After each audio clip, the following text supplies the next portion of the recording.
Indidin ammoo nandidin maqaa isaatiin nandidin. Okay, wangeela Yohaannis dhaggeeffadhaa jiran akka jedhe. Yesuustu dubbatee jedhe. Okay, sadi hayyee. Waaqayyo akkasitti tokkicha ilma isaa jedha. Okay, eenyutu dubbatu? Yesuusutu. Okay, waaqayyo kamtu biyya lafaa jaallate? Waaqayyo abbaa isaati ka. Gobas, Yesuus waaqa moo ilma? Waaqayyoodha ilma waaqayyootis. Waaqayyoodhas ilma waaqayyo tokkuma. Yesuus erge. Ajaa'iba dhaggeeffadha. Yesuus erge. Abbaatu erge. Abbaan eenyu? Waaqa? Eeyyen waaqayyoodha. Yesuus waaqa? Eeyyen. Yesuus erge biyya lafaatitti. Abbaatu Yesuusin erge. Afaan Oromoo si galaami amma afaan Oromoo kun si gala? Ilma isaa erge. Ilma isaa. Okay, ilma erge. No, sini deebisee bar. Abbaatu ilma isaa ergeedha. Okay, ilmi asitti okay, waaqayyo akkasitti tokkichi ilmi isaa san tokkichi ilmi isaa eenyu? Isu maqaa. Tokkichi ilma isaa eenyu? Maqaan qabu? Isuma Yesuus erge ilma isaa. Abbaatu isa erge abbaasaa abbaa jedhee waamama. Gobas, Yesuus asitti ilma moo abbaadha? Ilma waaqayyooti. Abbaa mitiimi? Trinity keessatti abbaa miti abbaa jedhee na waamadha. Yesuus waaqa? Waaqayyoodha. Waaqayyootu Yesuus erge? Waaqayyotu ilma isaa erge.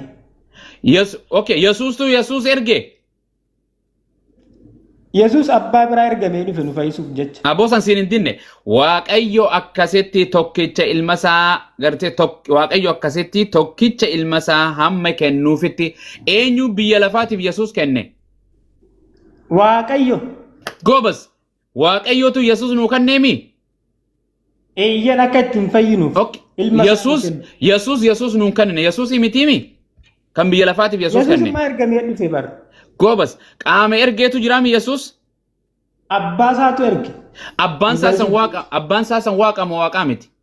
Waaqayyoodha. Abbaa san malee waaqni biraan ni jira? Ilmi isaas waaqayyoodha. Okay, waaqa lama? Waaqummaa waliin qabu. Okay, Yesuus erge jedhi ka.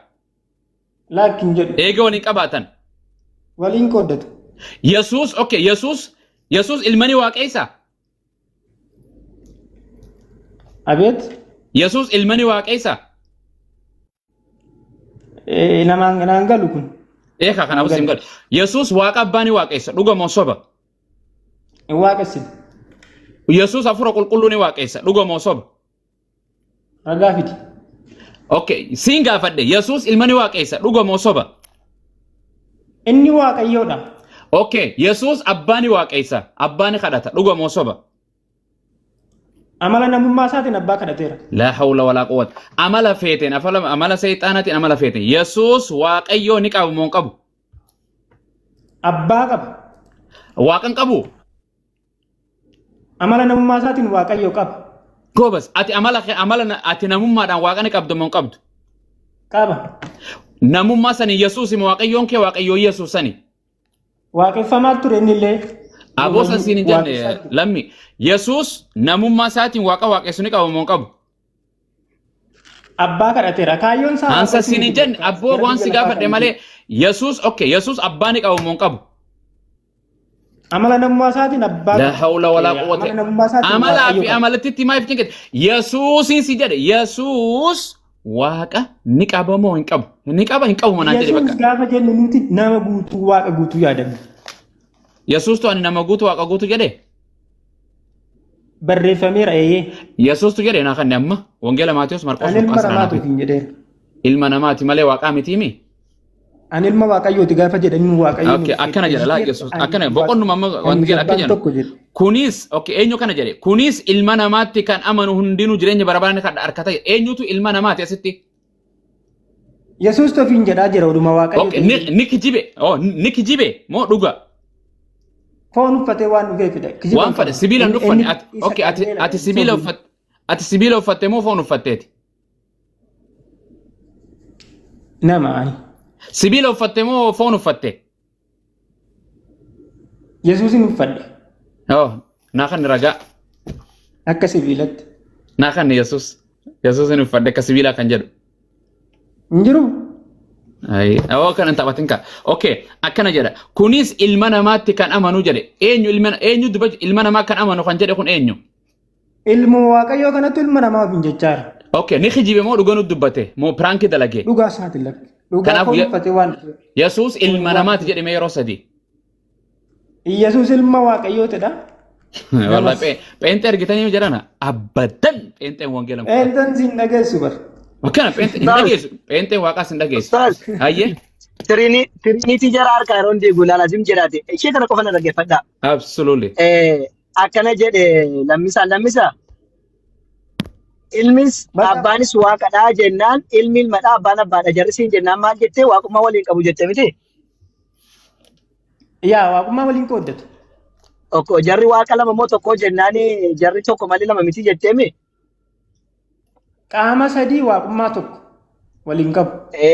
Qooyi ati rakkoon tokko jiru. Amma Yesuusii fi lamaan isaanii abbaan waaqaa ilmis waaqaa jettee miti? Abbaanis ilmis hafuura qulqulluunis waaqayyoodha. Kanaafuu waaqayyo lama qabdu isin jennaan lakki tokko qabnaa jettee miti? Eeyyan tokko Maaliif jennaan waaqayyummaa walitti qabu jetteeni? Loojikii ati deemteen gaafuu wayii si gaafadha naa deebisi. Anaaf abbaa kootu jira.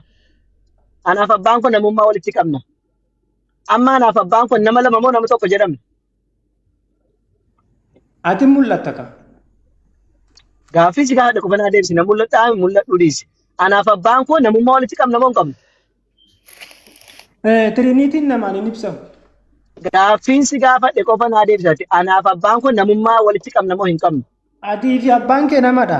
Tiriiniitiin immoo namaan hin ibsamu. Kanaafuu nu lamaan namummaa walitti qabna moo hin qabnu? Isin laachuun. Numti nama namummaa walitti qabna moo hin qabnu anaaf abbaan kiyya? Ani hin beeku wal gaafadha.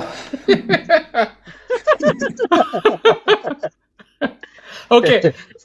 Gaaffii bareedaa. Lammisaa kiyya akkasii ishee galee namummaa walitti qabnaa garuu atiif abbaan keessan nam tokko immoo lama yoo nuun jedhan naaf abbaan kun lama malee tokko miti nama lama jedhamna malee nama tokko hin jedhamu. Bakka namummaa walitti qabaannu iyyuu nama lama nuti. Kanaafuu waaqummaa walitti qaboo jettee waaqa lamadhaa jechuudha jarre. Malee waaqa tokko hin jedhamu. Lammisaa kiyya dubbiin sii galte. Barsiisaa gashaatta malee atuu barsiisaadha kan si gargaarutti xiqsiin fidataa maal jettaa carraaqqattaa. Obboleessa kiyya rabbiin karaa dhugaa si qajeelchee. Wajjin dhaabbannee kan lallabu rabbi si haa taasisu. Nama ofitti amanee ofiin deemu ta'e nama laaliini dhugaan ifa jirti dhugaan ifa sii galtee jirti.